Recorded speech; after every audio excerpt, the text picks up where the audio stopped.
My dear friends and professionalist I Uday Singh advocate speaking. ನೀವೆಲ್ಲರೂ ಸಹ ನನ್ನ ಚಾನೆಲ್ ಅನ್ನು ನೋಡ್ತಾ ಇದ್ದೀರಿ ಅಂತ ನಾನು ಅಂದ್ಕೊಂಡಿದ್ದೀನಿ. ಶೇರ್ ಮಾಡಿ, ಲೈಕ್ ಮಾಡಿ, ಕಮೆಂಟ್ ಮಾಡಿ ಮತ್ತು ನನ್ನ ಚಾನೆಲ್ಗೆ ಇನ್ನೂ ಯಾರು ಸಬ್ಸ್ಕ್ರೈಬ್ ಆಗಿಲ್ಲ ನೀವೆಲ್ಲರೂ ಸಬ್ಸ್ಕ್ರೈಬ್ ಆಗಬೇಕಂತ ಕೇಳ್ಕೊಳ್ತಾ ಇವತ್ತು ನಾನು ಇನ್ನೊಂದು ವಿಷಯವಂತ ಇಟ್ಕೊಂಡು ನಿಮ್ಮ ಮುಂದೆ ಬಂದಿದ್ದೀನಿ. ಇವತ್ತು ನಾನು ಆಯ್ಕೆ ಮಾಡ್ಕೊಂಡಿರ್ತಕ್ಕಂಥ ವಿಷಯ ಅಂತಂದ್ರೆ ಕುಟುಂಬದ ಆಸ್ತಿ ವಿಭಜನೆ ಬಗ್ಗೆ ಸುಪ್ರೀಂ ಕೋರ್ಟ್ ಒಂದು ಮಹತ್ವದ ತೀರ್ಪನ್ನು ಕೊಟ್ಟಿದೆ. ಸೊ ಏನು ಅಂತ ಒಂದು ಮಹತ್ವದ ತೀರ್ಪನ್ನು ಕೊಟ್ಟಿದೆ ಸುಪ್ರೀಂ ಕೋರ್ಟ್ ಅನ್ನೋದನ್ನ ನಾನು ಒಂದಿಷ್ಟು ಈ ವಿಡಿಯೋ ಮೂಲಕ ನಿಮ್ಮ ಮುಂದೆ ತಿಳಿಸ್ಲಿಕ್ಕೆ ಪ್ರಯತ್ನ ಮಾಡ್ತಾ ಇದ್ದೀನಿ.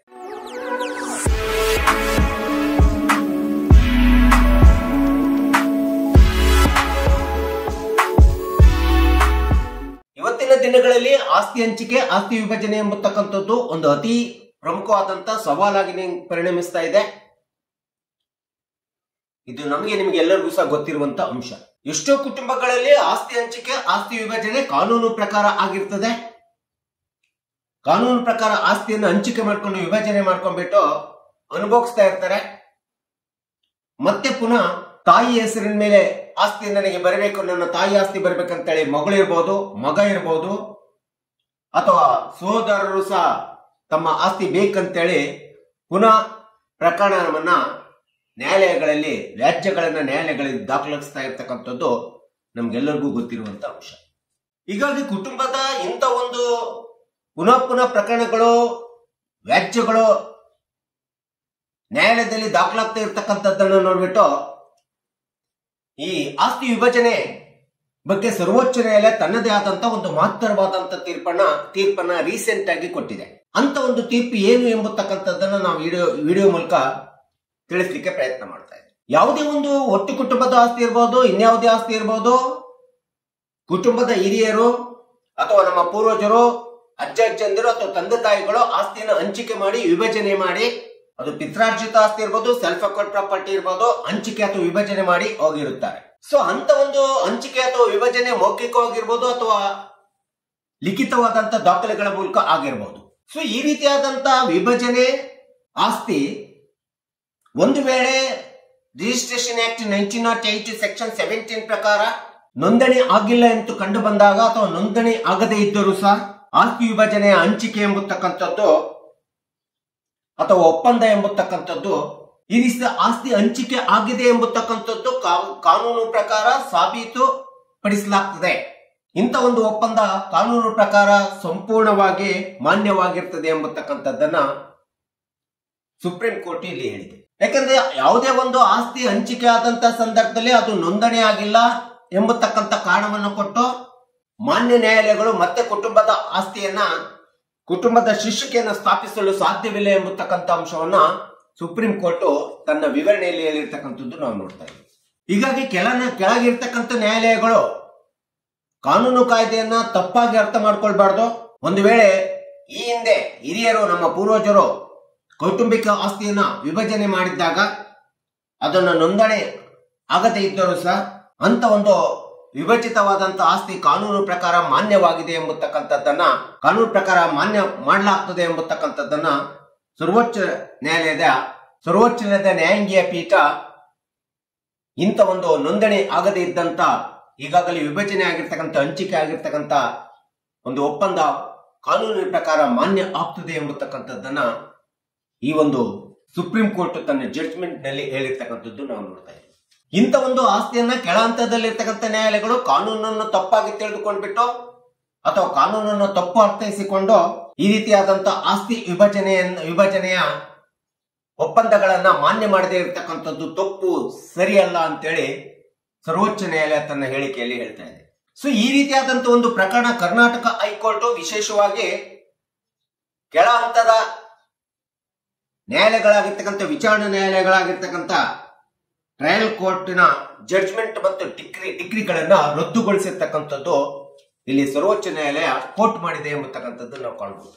ಸೊ ಈ ಒಂದು ಪ್ರಕರಣದಲ್ಲಿ 1972ರಲ್ಲಿ ಇಬ್ರು ಸಹೋದರರು ಸಹ ತಮ್ಮದೇ ಆದಂತ ಜಂಟಿ ಕುಟುಂಬದ ಆಸ್ತಿ ಒಳಗಡೆ ತಮ್ಮ ರಾಜೀನಾಮೆ ಪತ್ರವನ್ನ, ಕುಟುಂಬದ ಇತ್ಯರ್ಥದ ಒಪ್ಪಂದಗಳನ್ನ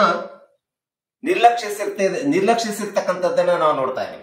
ಕುಟುಂಬದ ಇತ್ಯರ್ಥದ ಪ್ರಕಾರ ಇಬ್ರು ಸಹೋದರರು 1972ರಲ್ಲಿ ಮಾಡಿಕೊಟ್ಟಿರ್ತಕ್ಕಂಥ ರಾಜೀನಾಮೆ ಪತ್ರಗಳನ್ನ ನಿರ್ಲಕ್ಷಣೆ ಮಾಡಿಬಿಟ್ಟು ಮೇಲ್ಮನೆದಾರನ ಪರವಾಗಿ ಎಲ್ಲಾ ದಾಖಲೆಗಳಿದ್ರೂ ಸಹ ಕೆಳ ಹಂತದ ನ್ಯಾಯಾಲಯಗಳು ಇಬ್ಬರು ಸಹೋದರರು ಕೊಟ್ಟಿರ್ತಕ್ಕಂಥ ರಾಜೀನಾಮೆ ಪತ್ರಗಳನ್ನ ಕಾನೂನು ರೀತಿಯಲ್ಲಿ ದುರುಪಯೋಗ ಪಡಿಸಿಕೊಂಡು ಈ ರೀತಿ ದುರುಪಯೋಗ ಪಡಿಸ್ಕೊಂಡ್ಬಿಟ್ಟು ಮತ್ತೆ ಕುಟುಂಬದ ಆಸ್ತಿ ಶೀರ್ಷಿಕೆಯನ್ನು ಸಾಬೀತುಪಡಿಸಲಿಕ್ಕೆ ಹೊರಟಿರ್ತಕ್ಕಂಥದ್ದು ಸರಿಯಲ್ಲ ಅಂತೇಳಿ ಸರ್ವೋಚ್ಚ ನ್ಯಾಯಾಲಯ ತನ್ನ ವಿವರಣೆಯಲ್ಲಿ ಹೇಳಿರ್ತಕ್ಕಂಥದ್ದು ನಾವು ಕಾಣ್ತಾ ಇದ್ದೀವಿ. ಯಾವುದೇ ಒಂದು ಆಸ್ತಿ ಈ ಹಿಂದೆ ಎಲ್ಲಾ ಉತ್ತರಾಧಿಕಾರಿಗಳ ನಡುವೆ ಸಮಾನವಾಗಿ ಹಂಚಿಕೆ ಆಗಿದ್ದಾಗ ಆ ರೀತಿ ಸಮಾನವಾಗಿ ಹಂಚಿಕೆ ಆಗಿರ್ತಕ್ಕಂಥ ಆಸ್ತಿಯನ್ನು ಸಹ ನಾವು ಕೌಟುಂಬಿಕ ಇತ್ಯರ್ಥದ ಆಸ್ತಿ ಅಂತೇಳಿ ನಾವು ಪರಿಗಣಿಸಬೇಕಾಗುತ್ತೆ, ಒಪ್ಪಂದವನ್ನು ಒಪ್ಕೋಬೇಕಾಗುತ್ತೆ. ಹೀಗೆ ಸಹೋದರರು ಮಾಡಿಕೊಟ್ಟಿರ್ತಕ್ಕಂಥ ನೋಂದಾಯಿತ ರಾಜೀನಾಮೆ ಪತ್ರ ಸ್ವತಃ ಮಾನ್ಯವಾಗಿರುವುದರಿಂದ ಅದನ್ನ ಪುನಃ ಅನುಷ್ಠಾನಗೊಳಿಸಲಿಕ್ಕೆ ಹೆಚ್ಚುವರಿ ಷರತ್ತುಗಳು ಅಗತ್ಯವಿಲ್ಲ ಎಂಬತಕ್ಕಂಥದ್ದನ್ನ ಸರ್ವೋಚ್ಚ ನ್ಯಾಯಾಲಯ ಒತ್ತಿ ಹೇಳಿದೆ ಈ ಒಂದು ಪ್ರಕರಣದಲ್ಲಿ. ಹೀಗಾಗಿ ಮೊದಲೇ ಆಗಿರ್ತಕ್ಕಂಥ ವಿಭಜನೆ ಏನಿದೆಯಲ್ಲ, ಆ ವಿಭಜನೆಗೆ ನೋಂದಾಯಿತ ಕುಟುಂಬದ ಆಸ್ತಿಯ ಪುನಃ ಶೀರ್ಷಿಕೆ ಸ್ಥಾಪನೆಯನ್ನು ಮಾಡತಕ್ಕಂಥದ್ದು ಸರಿಯಲ್ಲ. ಆ ರೀತಿ ನೋಂದಾಯಿತ ಆಗದೇ ಇದ್ದಂತ ಆಸ್ತಿ ವಿಭಜನೆಯ ದಾಖಲೆಗಳನ್ನ, ಕಾಗದಗಳನ್ನ ಪುರಾವೆಗಳೆಂದು ಸ್ವೀಕರಿಸಬೇಕು. ಅವುಗಳನ್ನು ಪುರಾವೆಗಳೆಂದು ಸ್ವೀಕರಿಸಲಿಕ್ಕೆ ಅರ್ಹವಾಗಿರ್ತವೆ ಅಂತೇಳಿ ಸರ್ವೋಚ್ಚ ನ್ಯಾಯಾಲಯ ಇಲ್ಲಿ ಹೇಳ್ತಾ ಇದೆ. ಸೊ ಹೀಗೆ ಕುಟುಂಬದ ಇತ್ಯರ್ಥದಿಂದ ಆಗಿರ್ತಕ್ಕಂಥ ಯಾವುದೇ ಆಸ್ತಿ ವಿಭಜನೆಯನ್ನ ಮತ್ತೆ ಪುನಃ ವಿಂಗಡಣೆ ಮಾಡತಕ್ಕಂಥ ಒಂದು ನ್ಯಾಯಾಲಯದ ತೀರ್ಪುಗಳೇನಿರ್ತವೆ ಆ ತೀರ್ಪುಗಳು ಕಾನೂನು ಬಾಹಿರವಾಗಿರ್ತವೆ, ಅವು ಸರಿಯಲ್ಲ ಎಂಬತಕ್ಕಂಥದ್ದನ್ನ ಸುಪ್ರೀಂ ಕೋರ್ಟ್ ಈ ಒಂದು ಪ್ರಕರಣದಲ್ಲಿ ಹೇಳ್ತಾ ಇದೆ. ಹಾಗಾದ್ರೆ ಕುಟುಂಬದ ಇತ್ಯರ್ಥ ಎಂದರೇನು? ಕುಟುಂಬದ ಇತ್ಯರ್ಥ ಎಂದರೆ ಆಸ್ತಿಯನ್ನ ನಮ್ಮ ಪೂರ್ವಜರು ಅಥವಾ ನಮ್ಮ ಹಿರಿಯರು ನಮ್ಮದೇ ಆದಂತ ಜಂಟಿ ಕುಟುಂಬದ ಆಸ್ತಿಯನ್ನ ಅದನ್ನ ಹಂಚಿಕೆ ಮಾಡ್ಲಿಕ್ಕೆ ಇರ್ಬೋದು, ವಿಭಜನೆ ಮಾಡ್ಲಿಕ್ಕೆ ಇರ್ಬೋದು, ಅಥವಾ ಕುಟುಂಬದಲ್ಲಿ ಬರ್ತಕ್ಕಂಥ ಸಮಸ್ಯೆ ಏನಿದೆಯಲ್ಲ ಆ ಸಮಸ್ಯೆನ ಬಗೆಹರಿಸಲಿಕ್ಕೋಸ್ಕರ ಕೌಟುಂಬಿಕ ಸದಸ್ಯರುಗಳ ನಡುವೆ ಆಗಿರ್ತಕ್ಕಂಥ ಮೌಖಿಕವಾದಂತ ಒಪ್ಪಂದ ಇರ್ಬೋದು ಅಥವಾ ಲಿಖಿತ ದಾಖಲೆಗಳಿಂದ ಕೂಡಿರ್ತಕ್ಕಂಥ ಒಪ್ಪಂದವನ್ನ ಮಾನ್ಯ ನ್ಯಾಯಾಲಯ, ಸರ್ವೋಚ್ಚ ನ್ಯಾಯಾಲಯ ಅಂತ ಒಂದು ಒಪ್ಪಂದಗಳನ್ನ ಸ್ವೀಕರಿಸಬೇಕು, ಕಾನೂನಿನಲ್ಲಿ ಸ್ವೀಕರಿಸಬೇಕು. ಆ ಸ್ವೀಕರಿಸೋದ್ರಿಂದ ಕೌಟುಂಬಿಕ ಸಂಬಂಧಗಳು ಮತ್ತು ಕುಟುಂಬದ ಐಕ್ಯತೆ ಮತ್ತು ಶಾಂತಿಯನ್ನು ಕಾಪಾಡಲಿಕ್ಕೆ ಸಾಧ್ಯ ಎಂಬತಕ್ಕಂಥ ಹಿನ್ನೆಲೆಯನ್ನು ಇಟ್ಕೊಂಡು ಈ ಒಂದು ಸರ್ವೋಚ್ಚ ನ್ಯಾಯಾಲಯ ಇಂಥ ಒಂದು ಕುಟುಂಬದ ಆಸ್ತಿ ವಿಭಜನೆ ಬಗ್ಗೆ, ಹಂಚಿಕೆ ಬಗ್ಗೆ ತನ್ನದೇ ಆಗಿರ್ತಕ್ಕಂಥ ಒಂದು ಮಹತ್ವಪೂರ್ಣವಾದಂತ ತೀರ್ಪನ್ನ ಇಲ್ಲಿ ಕೊಟ್ಟಿರ್ತಕ್ಕಂಥದ್ದು ನಾವು ನೋಡ್ತಾ ಇದೀವಿ. ಈ ಪ್ರಕರಣದ ಮೂಲ ಉದ್ದೇಶ ಅಂತಂದ್ರೆ ಅದು ಒಟ್ಟು ಕುಟುಂಬದ ಆಸ್ತಿ ಇರ್ಬೋದು, ಪಿತ್ರಾರ್ಜಿತ ಆಸ್ತಿ ಇರ್ಬೋದು, ಅಥವಾ ಯಾವುದೇ ಸೆಲ್ಫ್ ರೆಕಾರ್ಡ್ ಪ್ರಾಪರ್ಟಿ ಇರ್ಬೋದು, ಇಂಥ ಒಂದು ವಿಭಜಿತವಾದಂತ ಕೌಟುಂಬಿಕ ಆಸ್ತಿಯಲ್ಲಿ ಕುಟುಂಬದಲ್ಲಿ ಭವಿಷ್ಯದಲ್ಲಿ ಯಾವುದೇ ಮತ್ತೆ ಭಿನ್ನಾಭಿಪ್ರಾಯ ಉಂಟಾಗಬಾರ್ದು ಮತ್ತು ಕುಟುಂಬದ ಐಕ್ಯತೆ ಉಳಿಬೇಕು, ಕುಟುಂಬದಲ್ಲಿ ಶಾಂತಿ ನೆಲೆಸಬೇಕು ಎಂಬತಕ್ಕಂಥ ಮೂಲ ಉದ್ದೇಶವನ್ನು ಇಟ್ಕೊಂಡು ಈ ಒಂದು ಕೌಟುಂಬಿಕ ಆಸ್ತಿ ಹಂಚಿಕೆ ವಿಭಜನೆ ಒಳಗಡೆ ಇಂಥ ಒಂದು ಮಹತ್ವಪೂರ್ಣವಾದಂತ ಜಡ್ಜ್ಮೆಂಟ್ ಅನ್ನ, ಉತ್ಕೃಷ್ಟವಾದಂತ ಉತ್ತಮವಾದಂತ ಜಡ್ಜ್ಮೆಂಟ್ ಅನ್ನ ಸರ್ವೋಚ್ಚ ನ್ಯಾಯಾಲಯ ಇಲ್ಲಿ ಕೊಟ್ಟಿರ್ತಕ್ಕಂಥದ್ದು ನೋಡುತ್ತಾ ಇದೀವಿ. ಸೊ ಈಗಾಗಲೇ ಕೌಟುಂಬಿಕ ಆಸ್ತಿ ವಿಭಜನೆ ಆದಂತ ಸಂದರ್ಭವನ್ನ ನಾವು ಎಲ್ಲರೂ ಒಪ್ಕೋಬೇಕು ಎಂಬತಕ್ಕಂಥ ಹಿನ್ನೆಲೆಯನ್ನು ಇಟ್ಕೊಂಡು ಈ ಸರ್ವೋಚ್ಚ ನ್ಯಾಯಾಲಯ ಇಂಥ ಒಂದು